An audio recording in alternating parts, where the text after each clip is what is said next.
There we go. Found a little group of fish over here. Throwing this darter head at them. A little different approach to a darter head. It's Dalton, everybody. What I'm throwing is an 1/8 ounce darter head on 8-pound test with a small TRD. Copper truce color. It's got that chartreuse in it. It's got some orange flake. And just kind of hopping it off the bottom. But in this case, it just seemed to never get to the bottom. I'm like, I know it's not that deep. It's only about 15, 20 feet out here, but it just kept going and going and going. And I pulled back and there was a fish that had it.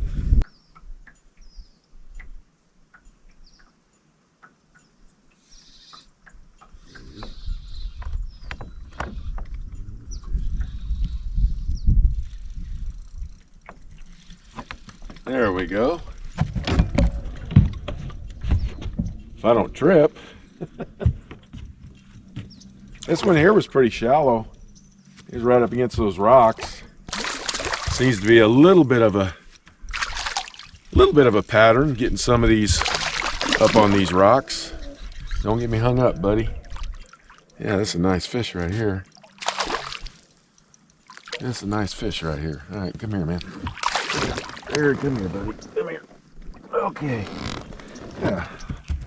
Yeah, this is a good fish right here on a jig. Good jig fish. Yeah, I'll take that. I'll take that right there. Beautiful fish. Beautiful colors. Yeah. I'm just throwing this in green pumpkin right up against those rocks. Seems to be working pretty good. Just a little twin tail grub. I put a Ned rig on here with a chartreuse. I didn't get a bite. Went back to the twin tail grub and they're biting it like crazy. It's kind of funny. I'm over here in 8 foot of water, 8 to 9 feet. Found a whole bunch of just a school of bass over here, and thought I had another one. He completely bit the tail off of this twin tail.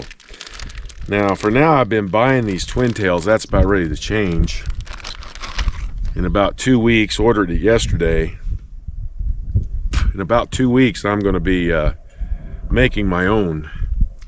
Reason being is I want my own colors. There's just certain colors that I want to use. Sometimes I trim them down, sometimes I don't. In this case, because I am missing quite a few bites, which means they're real actively just nailing that tail. And that's what I learned on that last one. You just bit the tail right off. And go ahead and shorten this up just a little bit on this finesse jig. Green pumpkin, man, it's just been the color today. Like I said, I'm getting a bunch of bites on this thing. Super fun. Super fun to use. And but I'm buying my own twin tails. Pretty much the same as these. They're pretty much a hula grub type tail. But again, I want to go with my own colors. I want to add some oranges, some reds.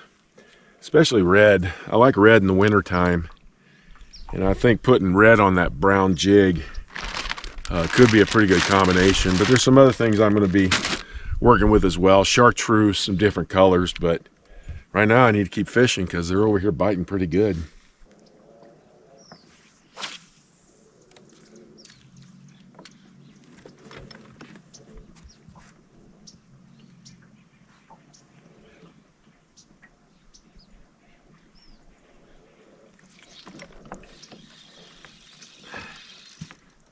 That time.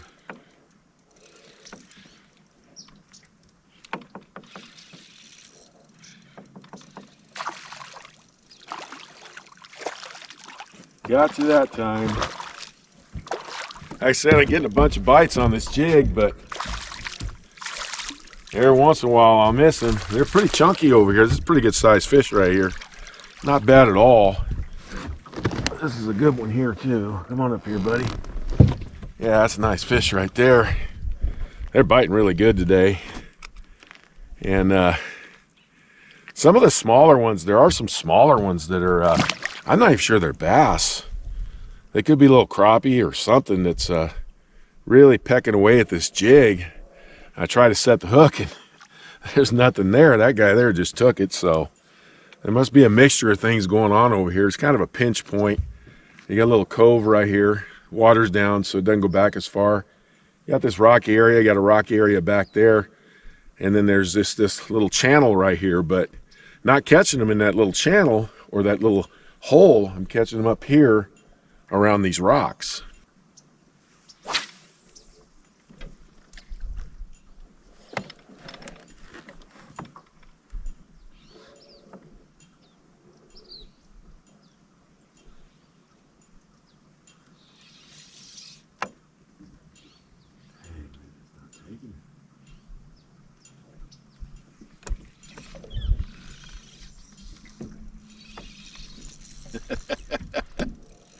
Man, they're biting over here.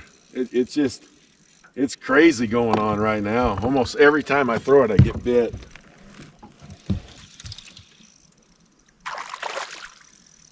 That just makes it fun. Another one right around the same size. Nice spotted bass. Just a whole school of them over here.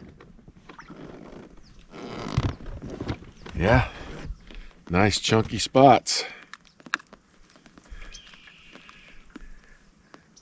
There's a whole bunch of them over here biting.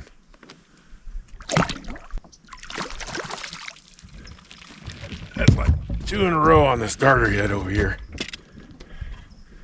And you can tell by how deep this hook is that they are, it's not super deep, but you can tell by how deep it is that they are really taking this. These spotted bass just go crazy over chartreuse sometimes. I mean, it's just, again, this is that copper truce color. They just go nuts over it. All I'm doing with this thing, I'll show you real quick what I'm doing. It's real simple. As I cast it out, I'm having a blast because they're just biting shallow today, anywhere from 5 to 8 feet. I think they're, you know, the sun's shining, and all I do is just kind of give it a couple little hops. This is not the area I've been fishing, but you never know. There could be some out here too, but I just hop it along. And then typically on one of those hops, there's going to be a hook set just like that.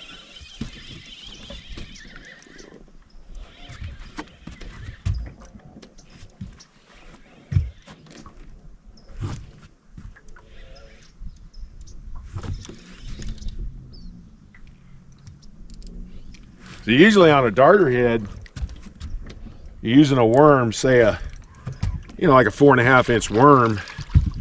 Got thinking this week, I think this Ned rig is going to work just fine out here. And I'll very likely get a lot more of my hook sets. Well, it's not a Ned rig, it's a TRD, but I'll get a lot more of my hook sets. Boy, I don't know what's going on today. I'm just slippery. Get a lot more of hook sets with a shorter worm. It's not a Ned rig approach. It's not a flat top head. Just that darter head works really good. Hopping along, and then boom, you get them. Something was really funny earlier today. I was fishing over at the entrance of Las Tablas Creek, and there was a heron over there. Now, usually I watch for the herons on the shoreline because when they got their feet in the water, they're pecking away little bait fish, so I know that the bait's kind of shallow up there. What was funny about this heron is he was chasing me. So everywhere I went, even if I took off across the other side, this heron would come and literally follow me everywhere I was going. I mean, I would get close like I am now, wouldn't even bother him a bit. He'd just sit there and look at me. I'd talk to him. I have a bird. I've had the same bird for 24 years, a Senegal parrot. She's a little talker, so I'm used to talking to birds. So I was talking to him, and he'd just sit there and look at me, and he'd give a little squawk here and there. But it was really cool. That bird just followed me all over the place. So early this morning, I had some cloud cover, some wind, and I just threw the Spro rock crawler. This is that Phantom Brown. Threw it on 10-pound test fluorocarbon. That way I could get it down a little bit deeper. And I didn't get a lot of bites, but the bites I got is when this thing was actually bumping off the rocks. And again, they were pretty shallow. The other thing I was having fun with, a lot of times I throw like a 4.5-inch worm on this, but I decided to throw a TRD, little 1/8 ounce darter head. And I have different brands of darter heads. I picked these up. I know a lot of people watch this channel from other countries, not just other states. It blows me away. But there's a tackle shop in Paso Robles that's called Jim's Pro Bass. I went and picked up the darter heads over there. They have a nice bait keeper, so I don't have to super glue the bait on. And all I used was a TRD. They've already torn it up. I'm going to have to reset it. Like I say, just hopping it off the bottom like I showed you earlier. What's been working for me ever since I got this jig, I've already sold quite a few of them. I'm going to be ordering some more. And that's my little 3/16 finesse jig on 8-pound test fluorocarbon. I mean, this thing has been working so good. This color is green pumpkin blue flake with a green pumpkin trailer. Doesn't get any simpler than that. These fish were all over this. As it was dropping in the water, these tails are flapping. These fish are real active. As soon as it hit the bottom, they'd already have it. Sometimes they were hitting it while it was dropping. So they were literally all over this. I'm going to do some more fishing today. I'm going to throw this around some more. The area that I was fishing, I was catching so many of them. The little bit better ones moved out. I was catching them about that big then, and I thought, well, I don't want to do that. I could sit there and catch a bunch of them. I caught a bunch of fish today, but I want to get them a little bit bigger. And so I finally moved out of that area, came over here, sit down, have my lunch. Now I'm talking to you in a nice shaded spot. This time of the year, you know, with the daylight thing, it's, you know, we have less daylight. I find more shade this time of year, so it's kind of cool to sit down and have my lunch. So I hope you enjoyed the video. This is December the 1st. Great day to come out. It was cold this morning, but it's just a beautiful day. I mean, the sun's shining, everything's so nice. It's so comfortable right now. Water temperatures, by the way, are running 59 to 60 degrees, depending on where you are. And water clarity, I'm at the kind of the entrance to the river part. It's not bad at all. It's 2, 3 in some places, maybe a little bit more. As you go more toward the dam, that end of the lake, a little more visibility. So water's looking really good. These fish are not going to have any problem seeing what you're throwing, but the bite is really, really good. So I appreciate you all. I really do. If you guys want any baits, the link's below. Thanks for tuning in. I'll talk to you next time.